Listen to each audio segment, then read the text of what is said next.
Hello friends, welcome to my channel Vidyapeeth. Friends, आज हम animal physiology के बारे में जानेंगे क्योंकि ये इम्पॉर्टेंट टॉपिक है CSIR नेट के लिए। और जो अलग अलग एग्ज़ाम होता है लाइफ साइंस रिलेटेड, उसके अंदर भी इससे रिलेटेड बहुत सारे क्वेश्चन आता है। सिर्फ CSIR नेट लाइफ साइंस के हर एक सेशन में इस टॉपिक से 25 to 30 मार्क्स आता है। सो ये एक इम्पॉर्टेंट टॉपिक है। और एक इम्पॉर्टेंट बात है, इस टॉपिक को जानने के बाद हम हमारे खुद के बॉडी के बारे में जानेंगे। सो हम ये भी बोल सकते हैं, इस टॉपिक को जानने के बाद हम एक छोटा मोटा डॉक्टर भी बन सकते हैं, क्योंकि इस टॉपिक को पढ़ने के बाद हम बॉडी के एक एक कंपोनेंट के बारे में जानेंगे एंड उसके फंक्शन के बारे में भी जानेंगे। सो कोई छोटा मोटा परेशानी हमारे बॉडी में आता है, तब हम चिंतित ना होकर खुद के भी इलाज कर सकते हैं। सो इसलिए भी एनिमल फिजियोलॉजी पढ़ना बहुत ज़रूरी है। सो आज हम लोग एनिमल फिजियोलॉजी के अंदर एक छोटा सा टॉपिक है, ब्लड के बारे में जानेंगे। Now let's start this topic. Blood, इस वर्ड को हम सभी को पता है, हम सभी कभी ना कभी इसको देख भी चुके हैं। हम लोगों को 10th से इसके बारे में पढ़ाया जाता है, क्योंकि ये हमारे बॉडी का एक इम्पोर्टेंट कंपोनेंट होता है। Blood is a liquid and fluid connective tissue that consist of cells surrounded by liquid extracellular matrix.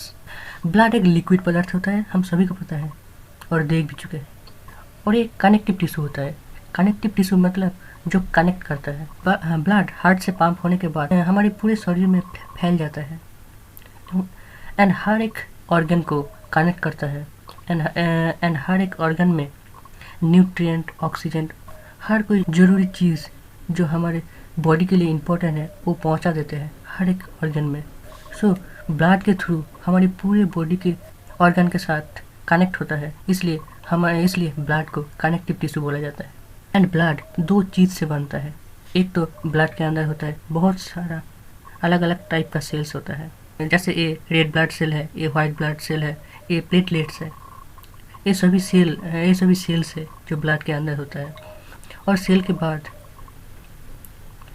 जो लिक्विड पोर्शन होता है, यहाँ पे येलो कलर में जो लाइट येलो कलर में दिखाया गया है, ये जो लिक्विड पोर्शन होता है इसको एक्स्ट्रा सेलुलर मैट्रिक्स बोला जाता है। Extra cellular matrix means extra cellular मतलब सेल को छोड़ के जो मैट्रिक्स होता है जिसमें सेल सस्पेंडेड होता है, उसको एक्स्ट्रा सेलुलर मैट्रिक्स बोला जाता है। एंड इस लिक्विड को ब्लड प्लाज्मा भी बोलते हैं। The extra cellular matrix is called blood plasma and is suspended various cells and cell fragment। हम अभी बता चुके हैं कि इस एक्स्ट्रा सेलुलर मैट्रिक्स को ही ब्लड प्लाज्मा बोलते हैं। एंड इस ब्लड प्लाज्मा में डिफरेंट टाइप्स ऑफ सेल्स जैसा RBC, WBC and cell fragment like cell का छोटा छोटा टुकड़ा इस ब्लड प्लाज्मा के अंदर होता है। जब आप माइक्रोस्कोप में ब्लड को रख के देखेंगे, तब आप ये सब छोटे छोटे सेल को हम देख पाएंगे। Blood is A colloidal fluid जिसमें लिक्विड पोर्शन भी होता है एंड पार्टिकुलेट पोर्शन भी होता है। फ्लूइड दो टाइप का होता है, एक क्रिस्टलोइड फ्लूइड एंड एक colloidal fluid. This is the crystalloid fluid, और इसको सिंपल फ्लूइड भी बोल सकते हैं। And this is the blood जो कोलोइडल फ्लूइड होता है। क्रिस्टलोइड फ्लूइड जिसका एग्जाम्पल होता है पानी के अंदर डिफरेंट टाइप का खनिज मिला होता है, बट वो पूरा घुल जाता है, इसलिए उसको हम देख नहीं पाता है। इसलिए जो क्लीन पानी है उसके इस पार से उस पार हम देख सकते हैं। बट ब्लड भी एक लिक्विड होता है, बट इसके अंदर डिफरेंट टाइप्स का सेल्स होता है। जैसे ये ब्लड है, इस ब्लड के अंदर डिफरेंट टाइप्स ऑफ सेल्स होता है। एंड ये जो ब्लड प्लाज्मा होता है जो लिक्विड पोर्शन होता है ब्लड का। बट ब्लड के अंदर जो सेल्स है, ये ब्लड में पूरी तरीके से घुल नहीं जाता है। इसलिए जब ब्लड को हम लोग एक बीकर में लेके देखेंगे तो उसके इस पार से उस पार नहीं देख पाएंगे, क्योंकि इस सॉल्यूशन में जो मिक्स होकर रखा है वो पूरी तरीके से उस लिक्विड के साथ मिक्स नहीं हुआ है। इसलिए ब्लड को हम कोलोइडल फ्लूइड बोलते हैं। और blood is a denser and more viscous than water and feel slightly sticky. Blood के अंदर बहुत सारे सेल्स होता है एंड ब्लड के अंदर भी different types of protein, enzyme भी होता है, इसलिए ब्लड थोड़ा ज़्यादा घना होता है वाटर के कंपैरिजन में। ये देखो, ये वाटर है, ये ब्लड है। देख के पता चलता है कि ब्लड कितना थिक है और पानी कितना पतला है। एंड ब्लड थोड़ा स्टिकी भी होता है क्योंकि इसके अंदर बहुत सारा एंजाइम, प्रोटीन और भी डिफरेंट टाइप्स ऑफ सब्सटेंस इसके अंदर मिला होता है, इसलिए ब्लड थोड़ा स्टिकी भी होता है। General concept of blood, according to physics, if anything is moving generate temperature. जब हम हाथों के ऊपर हाथ रख के घिसेंगे तब इसमें से टेम्परेचर जनरेट होगा। किसी भी चीज़ इस दुनिया में जो मूविंग है उसके अंदर टेम्परेचर जनरेट होता है। जब एक मोटर बाइक भी चलता है तब भी उसके इंजन में टेम्परेचर जनरेट होता है क्योंकि उसके अंदर फ्रिक्शन होता है। इस फ्रिक्शन के लिए उसके अंदर टेम्परेचर जनरेट होता है। Same thing happen in our body, क्योंकि हमारे पूरे शरीर में ब्लड सर्कुलेट होता है एंड जो वेन और आर्टरी के जो इनर वॉल के साथ ब्लड का जो फ्रिक्शन होता है, इस फ्रिक्शन में टेम्परेचर जनरेट होता है। इस टेम्परेचर ही हमारे पूरे शरीर का टेम्परेचर डिफाइन करता है। इसलिए हमारी बॉडी नॉर्मल टेम्परेचर होता है 37 डिग्री सेंटीग्रेड। और भी अच्छी तरह से समझ सकते हैं हम लोग इस फिगर के साथ।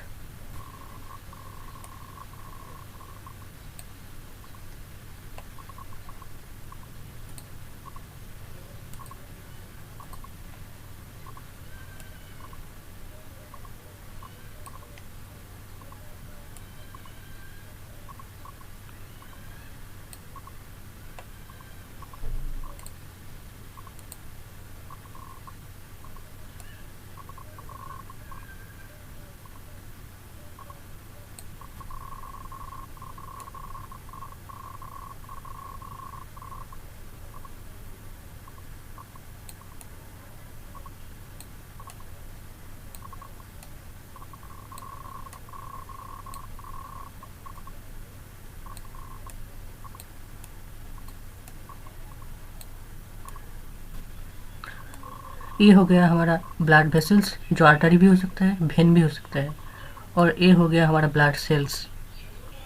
जब इस ब्लड वेसल के अंदर से ब्लड मूव करता है तो ब्लड के अंदर जो सेल होता है, ये जो ब्लड वेसल के जो इनर वॉल उसके साथ जो फ्रिक्शन होता है एंड जो खुद के साथ भी जो फ्रिक्शन होता है, इस फ्रिक्शन के लिए ब्लड के अंदर टेम्परेचर जनरेट होता है जो पूरे शरीर में इस टेम्परेचर फैल जाता है। एंड इस टेम्परेचर ही हमारे बॉडी का जो टेम्परेचर डिफाइन करता है, जो होता है 37 डिग्री सेंटीग्रेड। नाउ एक क्वेश्चन हम सभी के माइंड में आएंगे, हमारी बॉडी का नॉर्मल टेम्परेचर होता है 37 डिग्री सेंटीग्रेड, बट फीवर के टाइम में क्यों इस टेम्परेचर बढ़ जाता है? इसका आंसर होता है, फीवर हमारे बॉडी का एक प्रोटेक्टिव मैकेनिज्म होता है जो आफ्टर इन्फेक्शन हमारी बॉडी में होता है। जब हमारी बॉडी में कोई पैथोजन घुस जाता है तो उस पैथोजन को किलिंग करने के लिए हमारी बॉडी जो बॉडी का नॉर्मल टेम्परेचर है उसको बढ़ा देता है। फीवर के लिए एक पूरा मैकेनिज्म होता है। जब हमारे बॉडी में कोई पैथोजन एंटर करता है तब वाइट ब्लड सेल जो ब्लड के अंदर होता है वो इसको डिटेक्ट करते हैं। आफ्टर डिटेक्शन द पैथोजन हमारी बॉडी पायरोजन नाम के एक केमिकल सीक्रेट करता है जो हाइपोथैलेमस में जाके हाइपोथैलेमस को इंड्यूस करता है। इसके बाद हाइपोथैलेमस कुछ रेगुलेटरी सब्सटेंस रिलीज करता है जो हमारे पिट्यूटरी जो ग्लैंड है उसको इंड्यूस करता है। After induction of the pituitary gland क्या करता है? थायराइड ग्लैंड को इंड्यूस करता है। इसके बाद थायराइड ग्लैंड से एक T3 नाम के एक केमिकल सीक्रेट होता है जिसको आन कापलर बोलते हैं, क्योंकि ये जो T3 जो केमिकल होता है वो जो सेल के माइटोकॉन्ड्रिया में जाके माइटोकॉन्ड्रिया के जो इनर मेम्बर होता है उसके अंदर पोर जनरेट करता है।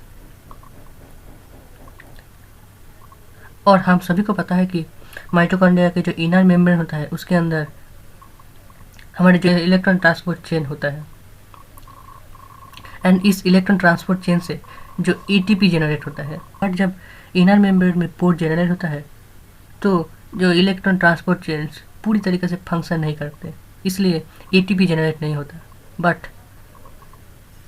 बट हीट जनरेट होता है। इस हीट ही हमारी बॉडी टेम्परेचर को बढ़ा देता है, जिसको हम फीवर बोलते हैं। तो हम सभी को पता है कि जो एंजाइम होता है वो एक पार्टिकुलर टेम्परेचर में ही फंक्शन करता है। पैथोजन के अंदर भी एंजाइम होता है, बट जब बॉडी का टेम्परेचर बढ़ता है, उस टेम्परेचर में ज़्यादातर पैथोजन की जो एंजाइम होता है वो अच्छे से फंक्शन नहीं करता, इसलिए पैथोजन डिस्ट्रॉय हो जाता है हमारे बॉडी के अंदर। इस तरीके से फीवर हमारे बॉडी में एक प्रोटेक्टिव मैकेनिज्म का काम करता है। एक एडल्ट मेल और एक एडल्ट फीमेल में सेम अमाउंट का ब्लड नहीं होता है। जनरली एक एडल्ट मेल में 5 to 6 लीटर ब्लड होता है एंड एक एडल्ट फीमेल में 4 to 5 लीटर ब्लड होता है। गर्ल्स का माइंड में एक क्वेश्चन आ सकता है कि ये पक्षपात क्यों, नेचर ने क्यों पुरुषों को ज़्यादा ब्लड दिया है एंड फीमेल को थोड़ा सा कम ब्लड दिया है। इसका आंसर नेक्स्ट स्लाइड में है। मेल के शरीर में टेस्टोस्टेरोन हार्मोन ज़्यादा होता है in comparison to female. Female के शरीर में भी टेस्टोस्टेरोन हार्मोन होता है, बट उसका जो अमाउंट होता है वो थोड़ा कम होता है। बट फीमेल के अंदर एस्ट्रोजन हार्मोन ज़्यादा होता है, but comparison to female male के अंदर एस्ट्रोजन हार्मोन कम होता है। क्योंकि मेल में टेस्टोस्टेरोन ज़्यादा होता है, इसलिए टेस्टोस्टेरोन किडनी में जाके एरिथ्रोपोएटिन नाम के एक हार्मोन के सिंथेसिस को इंड्यूस करता है। After the synthesis of erythropoietin जब बोन मैरो में जाके ब्लड सेल सिंथेसिस को प्रमोट करता है। But in case of women, क्योंकि टेस्टोस्टेरोन का लेवल थोड़ा कम होता है, इसलिए जो एरिथ्रोपोएटिन हार्मोन होता है वो भी कम सिंथेसाइज होता है किडनी में। कम अमाउंट का एरिथ्रोपोएटिन बोन मैरो में जाके कम अमाउंट में ब्लड सेल प्रोड्यूस करता है, इसलिए जो ब्लड का वॉल्यूम होता है पुरुषों में थोड़ा ज़्यादा होता है, क्योंकि पुरुषों के ब्लड में थोड़ा ज़्यादा ब्लड सेल होता है कंपैरिजन टू जो वुमेन होता है उसके ब्लड में। एक एग्जांपल के थ्रू हम समझ सकते हैं कि एक लीटर पानी में हम 500 ग्राम चीनी डाल दिया और एक लीटर पानी में हम 250 ग्राम चीनी डाल दिया। क्योंकि जो फर्स्ट ग्लास है उसमें 500 ग्राम चीनी है, इसलिए वो थोड़ा ज़्यादा गाढ़ा होगा, उसका वॉल्यूम भी थोड़ा ज़्यादा होगा। और जिस ग्लास में 250 ग्राम चीनी मिलाया गया है उसके अंदर थोड़ा चीनी की मात्रा कम है, इसलिए वो थोड़ा ज़्यादा पतला होगा और उसका वॉल्यूम भी कम होगा। हम सभी को पीएच स्केल के बारे में पता है। पीएच जो 7 होता है वो न्यूट्रल होता है। जब हम पीएच 7 के ऊपर जाता है, पीएच 6, 5, 4, 3, 2, 1 ये एसिडिक इन नेचर होता है। एंड जब हम पीएच 7 से नीचे जाता है, 8, 9, 10, 11, 12, 13, 14 ये बेसिक होता है, ये बेसिक इन नेचर होता है। हम जितने तरीके का साबुन, वॉशिंग पाउडर जो यूज़ करते हैं सब बेसिक इन नेचर होता है। जितने तरीके के साइट्रस फूड हम खाते हैं वो सब एसिडिक इन नेचर होता है। ब्लड इज स्लाइटली एल्कलाइन मतलब बेसिक इन नेचर होता है, जिसका पीएच होता है 7.35 to 7.45। 7 से थोड़ा ही ज़्यादा पीएच है ब्लड का, इसलिए blood slightly basic in nature होता है। Blood pH in arteries is more then in veins. This is the artery and this is the when. Heart से ब्लड आर्टरी के थ्रू पूरे बॉडी में फैल जाता है और पूरे बॉडी से ब्लड वेन के थ्रू अगेन हार्ट में आते हैं। और एक बात भी है, क्योंकि हार्ट से ब्लड आर्टरी के थ्रू पूरे बॉडी में फैलता है, इसलिए इस ब्लड के साथ ऑक्सीजन भी रहता है। इसलिए बोलते हैं कि आर्टरी प्योर ब्लड कैरी करते हैं। क्योंकि आर्टरी के ब्लड में ऑक्सीजन होता है, इसलिए आर्टरी का ब्लड बेसिक इन नेचर होता है। और क्योंकि पूरे बॉडी से ब्लड वेन के थ्रू अगेन हार्ट में आ जाता है, इसलिए वेन की जो ब्लड है उसमें कार्बन डाइऑक्साइड मिक्स होता है। कार्बन डाइऑक्साइड मिक्स होने के कारण वेन के ब्लड का पीएच एसिडिक इन नेचर होता है।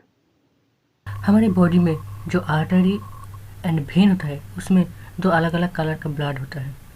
जो आर्टरी में ब्लड होता है वो थोड़ा ज़्यादा लाइट इन रेड कलर होता है, क्योंकि आर्टरियल ब्लड के साथ ऑक्सीजन होता है, इसलिए वो थोड़ा ब्राइट रेड इन कलर होता है। और हमारे जो वेन में जो ब्लड फ्लो करते हैं वो थोड़ा, क्योंकि ये ब्लड ऑक्सीजन कैरी नहीं करता है, और ये भी है कि ये इस ब्लड के साथ कार्बन डाइऑक्साइड होता है, इसलिए ये blood dark red in colour होता है। ये देखिए, ये है आर्टरियल ब्लड जो आर्टरी में होता है, और ये है वेनस ब्लड जो वेन में होता है। वेनस ब्लड थोड़ा डार्क रेड इन कलर होता है, और जो आर्टेरियल ब्लड वो थोड़ा ब्राइट और लाइट रेड इन कलर होता है।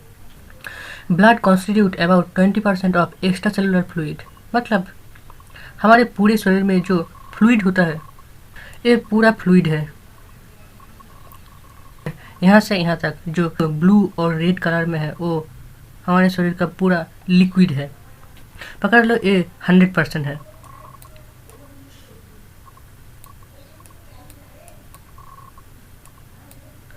ये 100% है। इस 100% फ्लूइड में से 20% ब्लड होगा और 80% अदर फ्लूइड होगा। लाइक जो साइटोप्लाज्म भी तो फ्लूइड होगा ना, जो सेल के अंदर होता है। और अलग अलग जो फ्लूइड होता है हमारे शरीर का वो पूरा मिलके 80% होता है, और बाकी जो 20% होगा वो ब्लड होगा। Amount of 8% of the total body mass. पूरा बॉडी मास मतलब जो पूरा बॉडी का जो वेट होगा।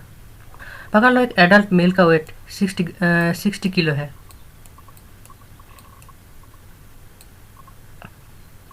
इस 60 किलो का 8% कितना होता है 4.8, मतलब 4.8 लीटर ब्लड इस शरीर ये जो 60 किलो एडल्ट मेल का शरीर में होगा। अभी हम ब्लड के जो इम्पोर्टेंट फंक्शन है उसके बारे में डिस्कस करेंगे। First function of the blood is, blood के थ्रू हमारे पूरे शरीर में ट्रांसपोर्ट होता है। ट्रांसपोर्ट में पहले आता है transport of oxygen and carbon dioxide. जब हम सांस लेते हैं तब फर्स्ट जो हवा लंग्स पे आता है, देन लंग्स के थ्रू ऑक्सीजन ब्लड के साथ मिक्स होता है, एंड ब्लड में जो रेड ब्लड सेल होता है वो इस ऑक्सीजन को कैरी करके हार्ट के थ्रू पूरे शरीर के एक एक सेल में उस ऑक्सीजन को पहुंचा देते हैं। And after respiration in each cell थोड़ा जो कार्बन डाइऑक्साइड जनरेट होता है उसको ब्लड कैरी करके अगेन लंग्स में ले आते हैं, एंड लंग्स के थ्रू उसको बाहर छोड़ देते हैं। इस तरीके से ब्लड हमारे पूरे शरीर में ऑक्सीजन को पहुंचा देते हैं एंड कार्बन डाइऑक्साइड को कैरी करके शरीर के बाहर निकाल देते हैं। The second in transport of nutrient. हम जब खाना खाते हैं तब खाना फर्स्ट स्टोमक में आता है। स्टोमक में वो अच्छे से डाइजेस्ट हो जाने के बाद small intestine and large intestine में आते हैं। जो small intestine and large intestine है उसमें जो खाने में जो न्यूट्रिएंट होता है वो एब्जॉर्ब होता है। स्पेशली जो स्मॉल इंटेस्टाइन है उसके अंदर फिंगर लाइक छोटा छोटा जो फिंगर लाइक प्रोजेक्शन होता है, छोटा छोटा projection. This type of projection इस स्मॉल इंटेस्टाइन के इनर वॉल में होता है, जिसके थ्रू न्यूट्रिएंट एब्जॉर्ब होता है। इसको थोड़ा मैग्नीफाई करके ऐसे लिखते हैं। ये एक फिंगर लाइक प्रोजेक्शन है जिसके अंदर आर्टरी और वेन भी होता है। जब न्यूट्रिएंट इस फिंगर लाइक प्रोजेक्शन के द्वारा एब्जॉर्ब होता है तब न्यूट्रिएंट डायरेक्ट ब्लड में आ जाता है। देन ब्लड के थ्रू पूरे शरीर में ये न्यूट्रिएंट फैल जाते हैं। इसलिए जो हम खाना खाता है वो जो खाना से जो न्यूट्रिएंट मिलता है वो न्यूट्रिएंट को भी पूरे शरीर में पहुंचाने के लिए ब्लड एक इम्पॉर्टेंट कैरियर होता है। The second function is regulation. Blood helps regulate pH through the use of buffer. Buffer एक ऐसा लिक्विड होता है जो पीएच को मेंटेन करता है, मतलब बफर का एक खुद का पीएच होता है। इसका एक खुद का पीएच होता है। मान लो इसका पीएच है 7.5 एंड ये एक लिक्विड है।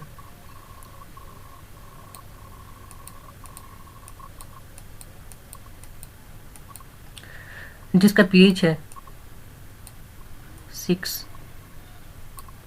सो ये लिक्विड एक एसिडिक लिक्विड है। सो इस लिक्विड का पीएच 7 के आसपास लाने के लिए इस बफर का कुछ अमाउंट इसमें जब इसमें डाल देंगे तब इस लिक्विड का पीएच बढ़ के 7 के आसपास हो जाएगा। सो बफर इस पीएच को बढ़ा भी सकता है। और पकड़ लो ये एक लिक्विड है।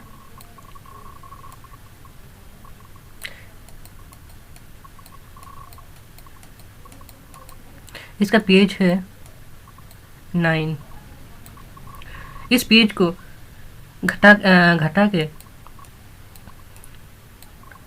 7 के आसपास लाने के लिए यहाँ से थोड़ा अमाउंट ऑफ लिक्विड लेके इस लिक्विड में डाल देंगे, तो इसका जो पीएच वो भी घट के 7 के आसपास हो जाएगा। ऐसे बफर के थ्रू पीएच को मेंटेन करते हैं। सेम टाइप पे या हमारे किसी ऑर्गन में पीएच थोड़ा बढ़ जाता है तब ब्लड उस ऑर्गन में जाके उस ऑर्गन के पीएच को मेंटेन में हेल्प करते हैं, इसलिए ब्लड एक बफर के हिसाब से भी काम करता है। It also helps adjust body temperature through the heat absorbing and coolant property of the water in the blood plasma, and it variable rate of flow through the skin where the excess heat can be lost from the blood to the environment. जब हम कोई काम करते हैं तब हमारे body temperature अचानक से बढ़ जाता है। इस टाइम ब्लड उस एक्सेस हीट को एब्जॉर्ब कर लेते हैं, एंड जब हमारे ब्लड का टेम्परेचर नॉर्मल से ज़्यादा हो जाता है उस टाइम पे जो ब्लड का जो वेसल होता है, जो आर्टरीज एंड वेन होता है, उसका जो डायमीटर वो थोड़ा बढ़ जाता है। ऐसे रिजल्ट क्या होता है, वो जो ब्लड वेसल है वो स्किन के पास आ जाता है, इसलिए जो ब्लड का टेम्परेचर होता है वो स्किन के थ्रू जल्दी एनवायरनमेंट पे आ जाता है एंड हमारे बॉडी टेम्परेचर जल्दी से घट जाता है।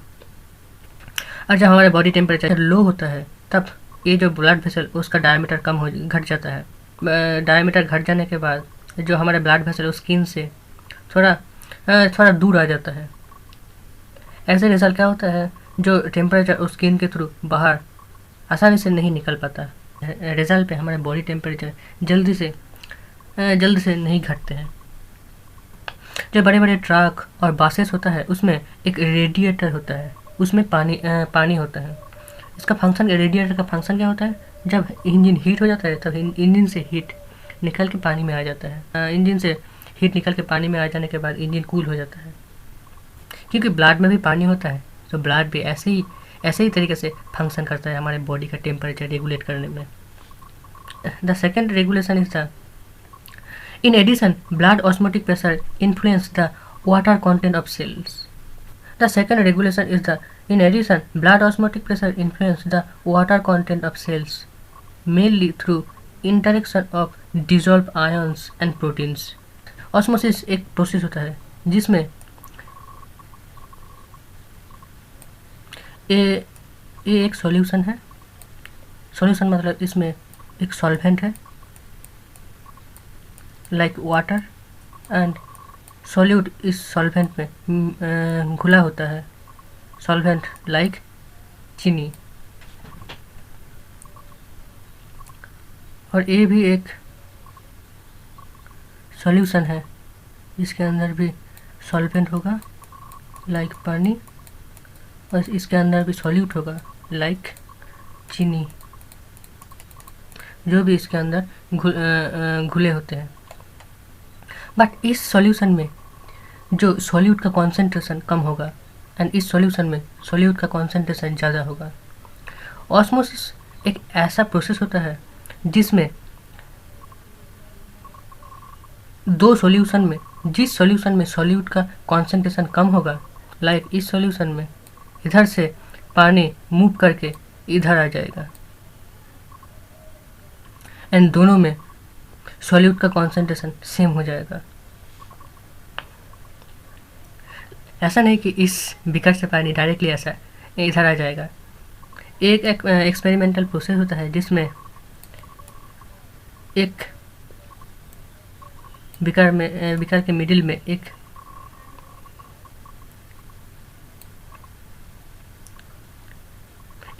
मेम्ब्रेन होता है, जिस मेम्ब्रेन के एक तरफ होता है ज़्यादा सॉल्यूट वाला सॉल्यूशन और एक तरफ होता है कम सॉल्यूट वाला सॉल्यूशन। तो इस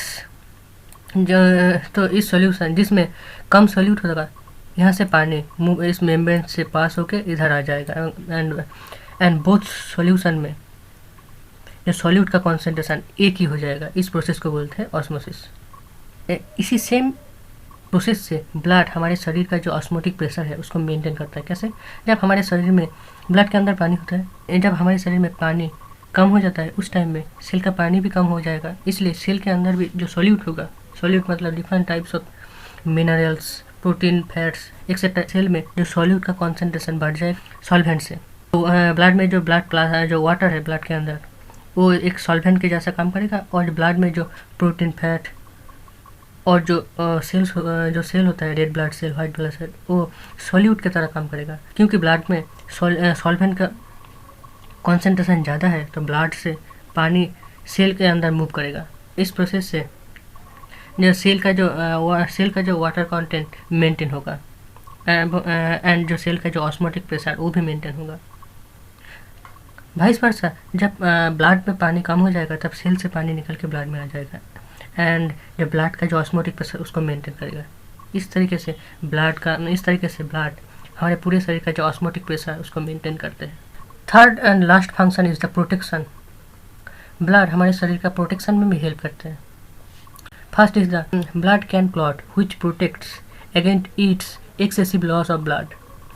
जब हम गिर जाता है तब हमारे शरीर का कुछ पोर्शन काट जाता है, एंड उस काट से ब्लड निकलता है। ऐसा तो नहीं है कि उधर से पूरे शरीर का ब्लड निकल जाता है, ऐसा नहीं होता, क्योंकि कुछ अमाउंट ऑफ ब्लड निकलने के बाद ब्लड का एक कवरिंग उस कटिंग पोर्शन में आ जाता है, एंड धीरे धीरे वो जम के उधर एक कोटिंग बन जाता है, जिसमें से और ब्लड बॉडी के बाहर नहीं निकल पाता है। इस तरीके से ब्लड हमारे बॉडी का एक्सेसिव ब्लड लॉस को प्रोटेक्ट करता है। Second is white blood cell protect against disease by carrying on phagocytosis. हम जानते हैं कि ब्लड के अंदर व्हाइट ब्लड सेल होता है। हमारे शरीर में जब कोई बाहर से बैक्टीरिया, पैथोजन घुस जाता है तब वो उससे हमारे बॉडी को प्रोटेक्ट करता है। कैसे प्रोटेक्ट करता है? Through phagocytosis process. फैगोसाइटोसिस एक प्रोसेस होता है जिसमें से जब हमारे शरीर में कोई बैक्टीरिया और पैथोजन घुस जाता है तब वाइट ब्लड सेल उसको पहचान लेते हैं, एंड देन क्या करते हैं, वाइट ब्लड सेल से ऐसे दो फिंगर लाइक प्रोजेक्शन निकलते हैं, एंड उसको घेर लेते हैं, एंड धीरे धीरे उसको पूरा एनगल्फ कर लेते हैं, एंड देन इसको निकाल लेते हैं वाइट ब्लड सेल के अंदर। देन जो वाइट ब्लड सेल के अंदर जो एंजाइम होता है उसमें वो इस बैक्टीरिया और पैथोजन को डाइजेस्ट कर देते हैं। इस फैगोसाइटोसिस प्रोसेस के माध्यम से वाइट ब्लड सेल हमारे बॉडी को प्रोटेक्ट करते हैं डिफरेंट बैक्टीरिया और पैथोजन से। Third is several types of blood protein including antibodies, interferon and complements help protect against disease in a variety of ways. Antibody हमारे ब्लड में होता है जो हमारे बॉडी का एक तरीके का डिफेंस मैकेनिज्म के हिसाब से काम करता है। हमारे जो कंट्री में जो बॉर्डर में आर्मी लोग होता है, इसी तरीके से हमारे बॉडी में एंटीबॉडीज होता है। जो बाहर से कोई पैथोजन जब हमारे बॉडी में घुस जाता है तब ये एंटीजन इस पैथोजन को घेर लेता है, एंड देन इसको डिस्ट्रॉय कर देते हैं। इस तरीके से हमारे बॉडी को डिफरेंट पैथोजन और डिफरेंट जो हार्मफुल, जो हमारे बॉडी के लिए जो हार्मफुल है उससे हमारे बॉडी को प्रोटेक्ट करते हैं। इस टाइप से ब्लड हमारे बॉडी को और हमको प्रोटेक्ट करते हैं। I hope you understand today's topic. You understand this topic, please hit the like button and subscribe my channel. Thank you.